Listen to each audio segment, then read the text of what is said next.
where they can literally replace all the old types with better genetically enhanced types that will serve the elite better. Now, we know that the elite themselves are not going to dumb themselves down. Charles Galton Darwin was very explicit about that in his writing. So was Arthur Koestler. He said, we, the elite, must retain our survival capabilities because we will be guiding planet Earth, but the rest of the people will not need theirs because the state will be making all the decisions for them. So that's what they want to come out at the very, very end, a placid, compliant, genetically enhanced, more productive species, but a far reduced, more efficient population. And when you tie that in with the Department of Defense's think tank study for NATO, which was echoed by the U.S. military's one, sites that are identical, they see nothing but riots starting around 2010 to 12 to do with food and various other things, necessities really, and escalating for 30 years. Now, that ties in with the timelines that the United Nations has talked about for their new global society with the reduced population. They say in their own documents now there'll be a vastly reduced population by the year 2030, 2035. So we're looking at a long-term business plan that's going to reduce population. During that time, they will be putting big money into genetic enhancing of specific people to serve them better new strains. And at the end, as the old man dies off, they'll bring in the new type. In fact, the old man will be unable to even procreate and reproduce. So they'll bring in the new type, and this will be the reason for bringing in the new type. Well, we've all gone sterile. We have to do it. And no one will complain. No one will object. They'll think it's just a necessity and a strange thing in nature. That's how... See, most people don't think on a conscious level. They're in a state of almost perpetual hypnosis. And this has been done by scientific indoctrination from birth. Plus the masses of entertainment they take in. They cannot tell fact from fiction. They have no reasoning abilities. And they do expect, like Brzezinski says, they expect the media to do the reasoning for them. And unfortunately for most folk, that has happened. And that's why we see all the pre-programming. I mean, the Pentagon back in 2000, as you know, said, we'll use Hollywood, we'll use movies, we'll use security, we'll use the call for Alzheimer's patients.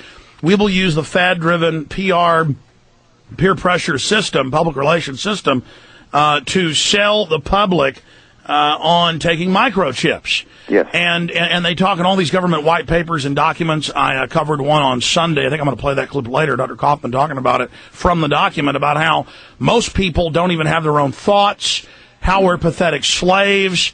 I mean, they're really doing this to you. And I just feel so sorry for the yuppies and people who are so arrogant and so into themselves being powerful. They've been trained to laugh at us, and then they wonder why their son, is sterile, or why they are sterile, or why they're so unhappy, or why their wife has breast cancer at 40. And it's all engineered, and they just sit there dying, still loving the lie. They do. They truly... See, the trick was, and it's been written about too, is to make a generation believe that they were on the cutting edge, that no other society has ever had before in history, and that all information is out there, and it's all true, and therefore, in other words, there's nothing you can tell them. They truly believe everything that they've been told. An arrogance, a haughtiness, a false satisfiedness that they're members of the elite. I mean, here's a microcosm. There have been tens of thousands of urban warfare drills the last 25 years. I mean, they have thousands a year. So, I mean, it's got to be tens of thousands, more than tens of thousands, probably hundreds of thousands. And they always tell the town or city, even though they may have been there 15 times over the years, you are the first city to have this drill. You are special. You are the first city to have us tax you to drive your car with transponders. You are the first. And I would always see that and go, but they're not the first. But again, it's part of that, oh my God, I'm part of the first. I'm cutting edge. I'm a trailblazer. Go ahead, please. Exactly. That is how it's done. And they truly believe that the most advanced species has ever existed. That's exactly what Bertrand Russell and others said in the 50s. They said, we shall create an egocentric society, a hedonistic society where they'll live for themselves and think they know it all, and they will be the willing fools for our strategy. Well, that's happened. That's happened. And you can take them to the documents, the published works, government policy, and they will just laugh at you. They'll get this pre-programmed little smile and go, sure. Man, I tell you. And now they're openly announcing world government, Alan. They're now openly announcing the banks are going to run it all, carbon taxes. And still, people email me and post on Infowars.com and PrisonPlanet.com in the comments. They say, oh, they're announcing world government, but that's different than the one you're talking about. Or governance isn't government. It says Lord Rothschild called last week for governance. Well, governance is, in the definitions, government, the system of government. So global system of government. And then they say, okay, they're calling for a new world order, but that just means a new system. And I go, but we told you specifically it would be by the bankers, that they would create the collapse. We had their documents. And they just say, no, I'm sorry. I'm in power. I'm a member of the establishment, and that's impossible. I mean, how do you break through to them? Most of them you can't. I've even had people, yuppies, who say that they do want the brain chip, and that the big benefactors at the top that designed it to help them and to make them happy. They really believe this. I've had them tell me that too. And I say to them, I say, well, don't forget there are going to be central computers to program that chip, which means you're not going to be in control of your own mind anymore. And they just laugh and go, ah. Yeah. Uh-huh. Yeah. So they're a lost cause, and I realize this is a war, and you have the vast amount of people are the casualties. That's just the plain fact. But in a war, you got to see the war that's still going on and accept those that have fallen, and you go for those who are still standing. That's the ones you try to help. Well, the good news is there are more people than ever that do want to hear, that do want to know. And it's so three-dimensional and even four-dimensional how it's all interlocked. And after decades of study, you can get a map of it in your own mind. You can articulate it, but still, it's so hard to articulate the subtleties to people. The globalists in their own documents articulate it and try to articulate it. And because the public can't see it as one-dimensional or two-dimensional, they'll just throw it out of hand saying, that's too complicated for anyone to run, when it is being run and they say they're running it. They say, and that's the key to the term they're using of governance.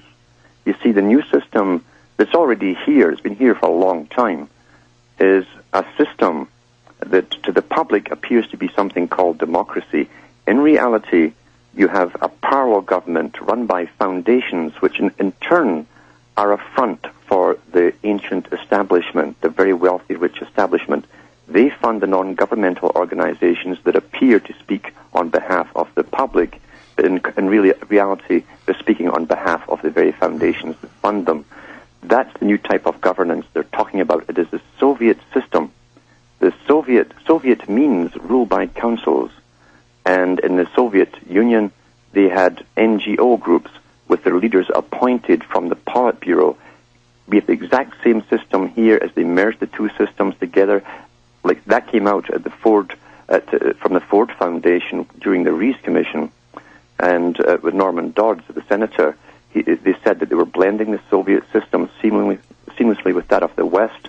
The Club of Rome said they favored the collective system more than any other system because it's easier to control the people. So it is here, and they're using the Sovietized system with the NGOs, and governance literally means that those groups with the power and the voice, who get the voice, and the media is too happy to listen to them, they are the new type of government. This is the new Soviet that has been brought in. If you don't belong to a big group, you have no voice whatsoever. And these big, and they call them stakeholders. The individual has no voice, but all these subgroups who then have heads who are globalist, who speak for them and really control them, they are stakeholders. And we see all this nomenclature now coming in and replacing everything. Alan, I want to go to calls here, but just in closing, before we do that, the plan, the official UN documents, as you know, and government documents say they want to reduce this by 80%. Mm-hmm. And everything we've seen up till now is just testing the soft kill weapons, testing how to sell the public, how to not have the public notice that people are dying all around them, how to try to cook the numbers and spin things. But we know there's been hot kill going on in Iraq, hot kill in Serbia, Afghanistan, Africa, Latin America, where, large portions of populations are being killed, 10, 20, 30, 40% in some cases. The hot killing, the fast killing in the West, when are they going to start launching those? I think fairly shortly. They have big plans to standardize the world quickly. What they're doing, and that's exactly what they're doing, they're eradicating all older cultures that haven't gone along and accepted this very vague term of democracy. They haven't accepted World Bank running their system. They haven't accepted basically the British-style parliamentary system, because this whole world system was born in London, England. It's from the 1500s. John Dee wrote about the creation of a world empire based on the British system. And it's now come out that the Crown, MI5 and MI6 run the whole parliament, spy on it. They kill any member or set them up that gets out of line. It is totally ceremonial, just like the Congress. Yes, and after World War II,